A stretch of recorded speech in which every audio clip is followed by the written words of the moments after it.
إن الذين آمنوا والذين هاجروا وجاهدوا في سبيل الله أولئك يرجون رحمة الله والله غفور رحيم.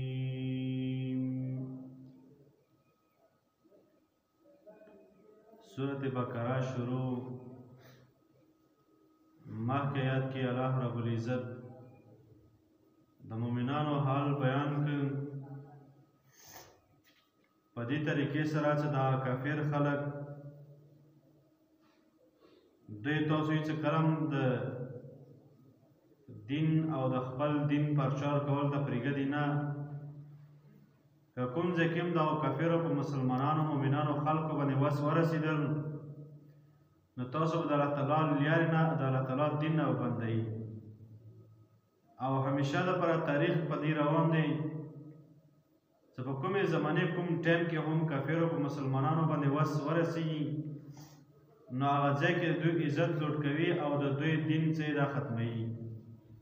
او خپل کفریت چې دی هغه خوروي هغه خلکو ته رسوي. نو دې دپاره دغه موضوع روانه وه د جهاد والا. نو دې نن آیات کې ان الذین آمنوا والذین هاجروا وجاهدوا فی سبیل الله مخکې الله رب العزت جهاد څه فضایل او څه احکامات ذکر کوم. کافرو سره معامله راشي نو دوی سره به نرمي کوي او به سختي کوي او بل دا چې که عزت میاشتې وي نو عزت میاشتو کې بیا د جهاد جنګ کولو څه حکم دی نو هغه یې ټولو ذکر کوو. د نن آیات کې ذکر کوي چې کوم خلک ګوره دغه جهاد ډېر اوچت عمل دی خو چې کوم خلک جهاد کوي د الله تعالی په لیارې کې کوشش کوي د الله تعالی په لیارې کې وځي خپل مال جان وخت چې دا لګوي آیا د خلکو څه مقصد شته دی دوی څه فایده میلویږي ولې نه میلویږي؟ ضرور قرآن کریم بل ځای کې الله رب العزت اعلان کړی دی او خلکو دپاره چې هغه خلک د الله تعالی په لیارې کې جهاد کوي د الله تعالی دین دفاع کوي او د پیغمبر حدیث دفاع کوي داسې خلکو دپاره الله تعالی بیا انعام ذکر کړی دی. الله رب العزت فرمایي چې داسې خلکو نه زه بیا د دوی نفسونو سې دا اخلم خو څه شي بدلی کې دوی بدلی کې بیا جنت دوی ته میلویږي او داسې جنت او داسې زندګي چې همیشه دپاره د کامیابي والا دی او بیا هغه نه ختمېدونکې زندګي دی. په دې طریقې سره چې کله قیامت ورځ کله حساب کتاب وشي نو بیا دغه مر چې دا به ګډ صورت کې راوستلی شي او دا به ذبح کړی شي او دا به اعلان وشي چې نن نه پس دی مر چې دا ختم شول.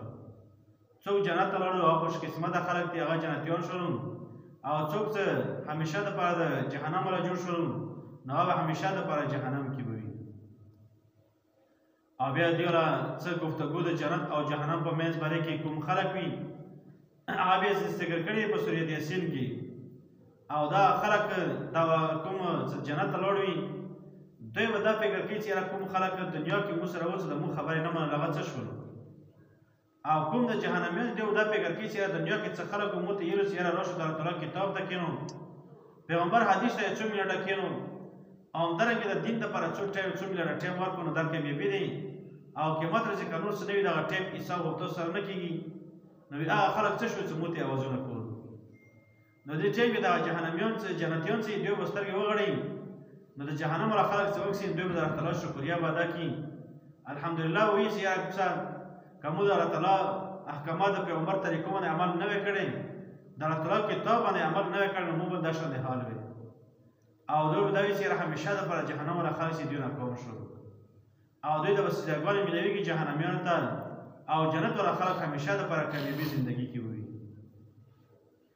او بیا دنیا کې کوم نعمتونه دي دغه مقابلې کې نعمتونه ذکر دي لکه غاټ سورې محمد کې ذکر دي د شراب النار ګابینو او شودو اوبه خو داسې دنیا باندې ونه وي هغه به خالص وي ټول نو هغه نعمتونه الله رب العزت بیا دغو جنتیانو ته ورکوي. نو خبره مو دې پورې وکړه چې دا کوم خلک هاجر و جهدوا فی سبیل الله دوی دپاره څه نه وشوي دوی الله تعالی په لیار کې خپل مال جان وخت څه قرباني خپله وینه قرباني بیبي او بچي مور پلار پرېږدي نو دوی شته دی که نه چې اولئک یرجون رحمت الله دا خلک امید ساتي د دې خبرې باره کې چې الله تعالی به دوی ته ښایسته نیکه بدله به ورته ورکوي او بل دا دی چې والله غفور رحیم، الله تعالی بخونکی ذات دی، درجې به ورکوي ورته، درجې به دوی رابلندېږي ورسره، او همیشه دپاره دنیا کې به هم غیرتمند څه وي، دنیا کې به هم غیرت پاتې کېږي، او مرګ نه وروسته به هم الله تعالی بیا د ښایسته ژوند به ورته ورکوي. او کوم خلک دنیا کې د دین خلاف ورزي وکړي، د دین سپکه وکړي، د دین بې عزتي وکړي، نو دنیا کې هم اول نه سپکه پاتې کېږي، او مرګ نه پس هم الله تعالی د سپک ژوند ورکوي. الله تعالی موږ تاسو ټولو ته روغ او ښایسته ژوند نصیب کړي. ان الذين آمنوا یقینا خلق چې ایمان راوړی دي مؤمنین خلق دي، والذین هاجروا وجاهدوا، ګوره دې ځکه لفظ د آمنو ذکر کوي چې خلق چې هغه مؤمنان وي، ګوره دې ځکه مؤمنانو لفظ ځکه ذکر که ایمان دې دپاره شرط دی چې کوم خلق هجرت کوي او جهاد کوي د الله تعالی په لاره کې، نو هغه دپاره ایمان شرط دی. چې کوم مؤمنین خلق وي نو د هغو الله تعالی دپاره هجرت او همدارنګې د الله تعالی په لاره کې جهاد چې دا کامیاب خلق دي. دې خلکو ته دا پیدا ورکوي کوم خلک چې کافر وي،